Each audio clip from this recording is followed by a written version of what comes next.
Hello, I'm Dr. Shirley Garrett, and today I'm reading from my novel, Hot Flash Divas. Chapter 63, The Great Escape. I held on and prayed we wouldn't have a traffic accident. Kat had a woman-possessed gleam in her eyes as she swerved in and out of lanes as much as the traffic allowed. She eventually veered onto a less congested road that paralleled the Gulf and slowed to a reasonable speed. My bladder was screaming, "I've got to go." I knew one laugh, cough, or sneeze would mean disaster. "Find a restroom," I said, gripping the back of Kat's seat. "Now." "Me too," said Gina. Kat sped past the restaurant, almost hidden by two towering condos. Screeching to a halt, Kat threw the gear shift into reverse, backed up, and pulled into a parking lot. The establishment was painted bright orange with turquoise trim and was named the Back Porch. In the front, there was a wooden totem pole of blue marlinfish and several palm trees dotted the landscape. We crawled out of the minivan. I did a fast, mincing walk, trying to avoid jostling my cranky bladder. "Hold on," I begged as I walked up a ramp through a covered dog trot between the restaurant and a gift shop.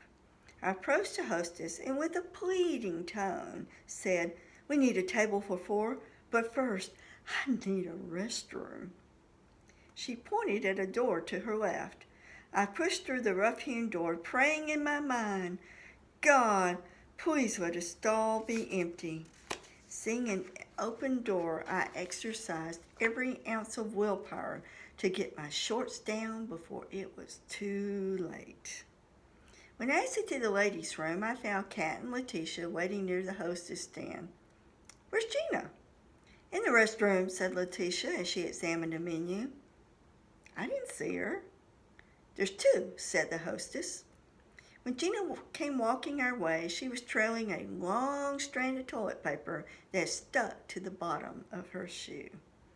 I laughed, but then checked my shoe. Whew. No paper hitchhiker.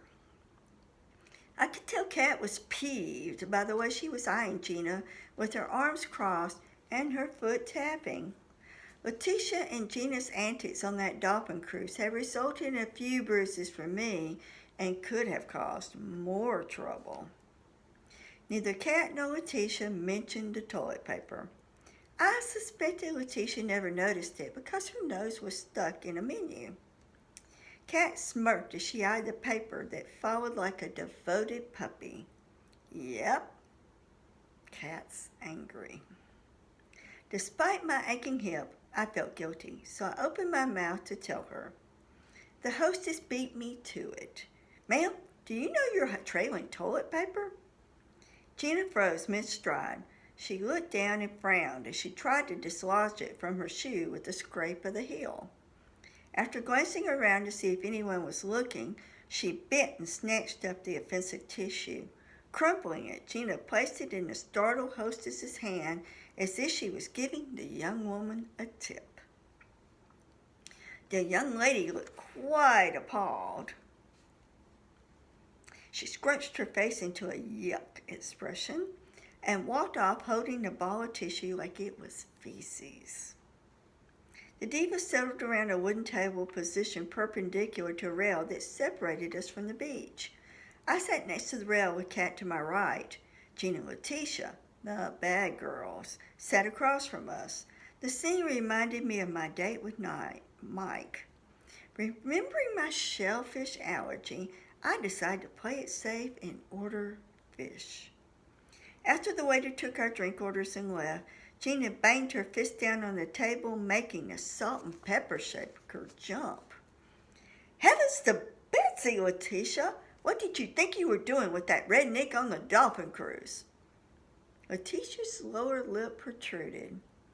"I was just doing a little booty dancing."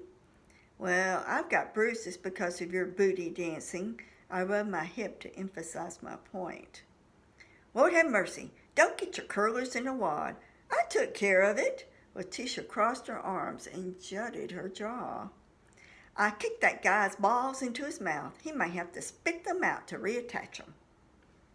Maybe so, but he was getting up and looking for us while we ran down the gangplank, I said.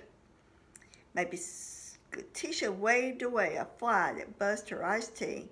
He was still all bent over and holding his family jewels. It wasn't like he could run in that condition.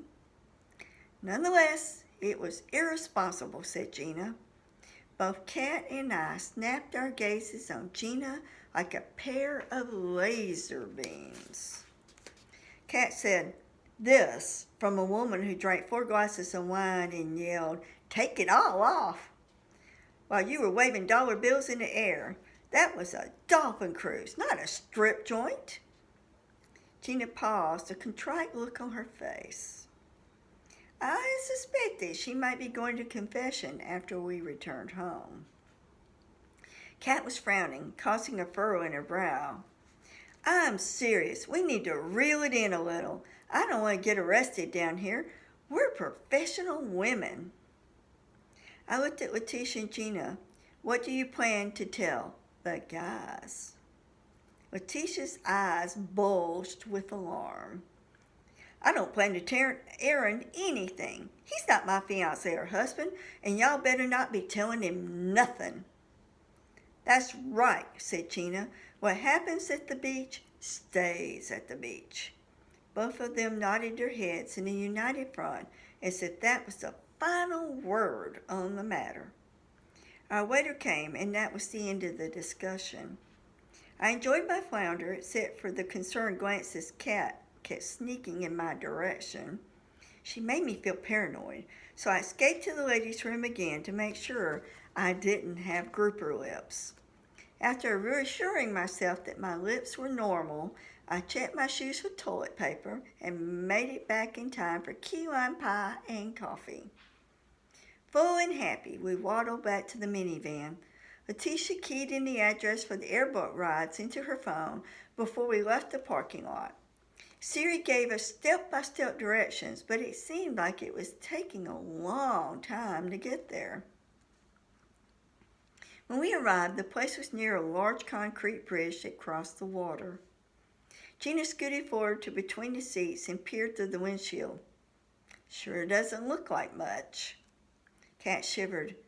It looks snaky to me. Y'all see any snakes? She opened the door to peer at the ground. Gina screamed and pointed. There's one! Kat yanked her foot back in and slammed the door. Gina collapsed into giggles in the back seat. That's not funny. Kat turned with a scowl and tried to swat Gina. She missed, shook her head, and glanced in the rearview mirror at me. It took us 10 minutes to cajole Kat out of the minivan. She made me inspect the area from the van all the way to the entrance to the building for slithering snakes. A display of fake creatures greeted us when we approached the entrance. A 5-foot alligator stood like a human, mouth open to reveal fierce teeth and jaws. Behind the alligator stood life-size statues of a pelican, a blue heron, and a white egret. Thank goodness there were no snakes on display. 2 airboats bobbed at a nearby dock as the setting sun painted the bridge's concrete pillars gold. While we waited to purchase our tickets, a group of passengers lined up ready to board one of the airboats. The 2 pilots climbed on board and settled into the high seats in front of the enormous fan. The passengers trundled aboard, took their seats, and put on protective hearing devices. Letitia pointed, her voice excited and squeaky like a kid's. Look, they're starting up! The wind and noise were tremendous. I watched in wonder as the boat seemed to slide over the water. A great spray of water followed behind the craft. Gina stood on tiptoes for a better view of the departing airport. That looks like fun.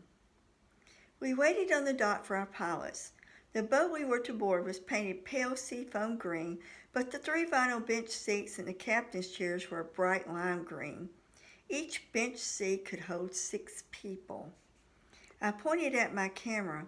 I want to sit on the front row so I had the best view for photos. Cat shuddered. I want to sit in the middle so the snakes and gators can nibble on you first. Our captain sauntered across the dock, tanned a dark mahogany. He wore knee-length khaki shorts and a neon green white-beater t-shirt. The kid, who was the co-pilot, didn't look old enough to drive a car. Maybe 14. Cat nudged me and whispered, "He looks to be the same age as Jack. I'm not feeling confident about this. What if the captain has a heart attack?" Letitia patted Cat's back. "You'll do CPR and save him." The evening was pleasant, and the water was smooth with barely a ripple. The sunset had painted the clouds maroon, orange, and purple, reflected on the water like a giant mirror.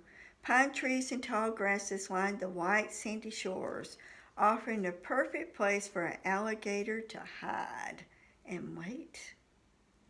"Everyone put on your ear protection," said the captain before he slipped on his own. While there was still light, the captain took his 10 passengers for a 30-minute joyride. He skimmed across the water as he rounded islands of tall grass. I squealed like a little girl as the captain ran close enough to the reeds to make the boat tilt. He straightened the boat and shot across the water like an arrow. I felt like I was flying on the water. Cat gripped the seat and closed her eyes when it was too much for her. When the sky darkened and the captain slowed, he told us we could remove our sound protection. His assistant took a high-powered light and showed it along the banks. A full moon reflected off the water, providing ambient light. Letitia, who was still sitting behind me, poked my shoulder. "What's he doing that for?" The captain heard the question. "You find gators at night by the gold reflection of their eyes." Within seconds, a golden orb seemed to float above the surface of the water.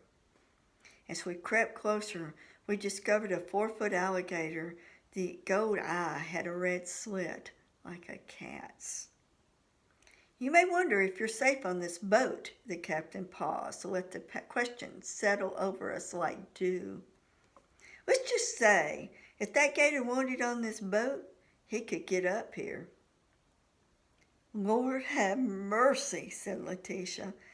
I looked over my shoulder in time to see Gina, who was sitting next to her, cross herself. Cat asked, "What about snakes?" She shifted closer to the center of the boat, crowding against a young girl with a ponytail. "A buddy of mine had a water moccasin slither up on his boat once, so it can happen, but it's unlikely." Letitia reached forward and rubbed circles on Cat's back. "See, it's unlikely." The boat was low on the water. I couldn't imagine a great gator crawling on board. The boat was low on the water. Too low maybe. The eeriness of the dark combined with the nearness of the reeds and grasses, it made the whole experience seem like the buildup of a horror film before a giant reptile rears up to consume you. The captain trolled to a different area where it was shallow. We watched as the spotlighted 10-foot alligator swam along behind us. He was so close I could have reached down and touched him. I shot photos, praying at least one would be good. We saw a total of 6 gators in the wild that night. I wondered how many were out there that we didn't see. I shivered, remembering a recent news story about a toddler killed by an alligator in Florida. The family was standing near a lake watching fireworks when the incident occurred. It would be easy to not see the danger at night unless you knew to look for those creepy, glowing gold orbs. The captain told us to put our ear protection on and sped along in the dark. I wondered, how in the world can he see where he's going? Back at the dock, we filed off the boat. Each of the divas had our photos taken in the captain's chair. Once on the patio, we were all allowed to hold a 2-foot alligator. I was the first to step forward. Years ago, I held a 3-foot gator at Gatorland with a boa constrictor around my shoulders. I had the photo transferred to a t-shirt and gave it to Todd. He was in training that week and missed the entire experience. I doubt that shirt fits him anymore, just like his wedding ring, I thought. The thought sank like a lead weight from my head to my gut. The little gator was solid muscle. His skin was smooth and cool to the touch. I could see why people wanted to make boats out of an alligator hide. Smile! Cat snapped my photo with my camera. Gina posed with the baby gator next, and then Letitia took a turn. Cat refused. We were surprised. Cat was zen-like about most everything she approached. I had no idea she had such an intense fear of reptiles. What if he bites me? A shiver started at the top of Cat's head and shimmied its way down. The older woman who played cashier and alligator wrangler didn't help matters. Researchers say the force of a 12-foot alligator's bite is about the same as the pressure of the weight of a small pickup truck. Cat backed up. Come on, Cat. You know if you don't hold that little guy, you'll regret it later. Gina gave her a little push in the right direction. Cat pushed her glasses up and crossed her arms. Letitia said, I don't want to hear you whine all the way home in the car about how sad you were that you didn't hold the baby alligator. I put my arm around Cat. The force she described was for an alligator that's bigger than the ones we saw tonight. This is just a baby. See that scrunchie around his nose, his snout? Cat nodded. That guy has little force to open his mouth. That's why he can't bite you unless the scrunchie is removed. Then I hit her with the kicker. Don't you want to show Cat the photo of you holding the alligator? He'll think it's so cool. Nothing propels a mom into action like her child. Cat stood tall with her chin held high and took possession of that alligator. The photo depicted a bug-eyed cat with a broad, terrified smile holding a baby gator with a blue scrunchie over his snout. Thank you for listening. Have a great day. Hope you enjoy the music from my clock. Stay safe, stay well. Please share, give feedback, love comments, and have a great day. Bye.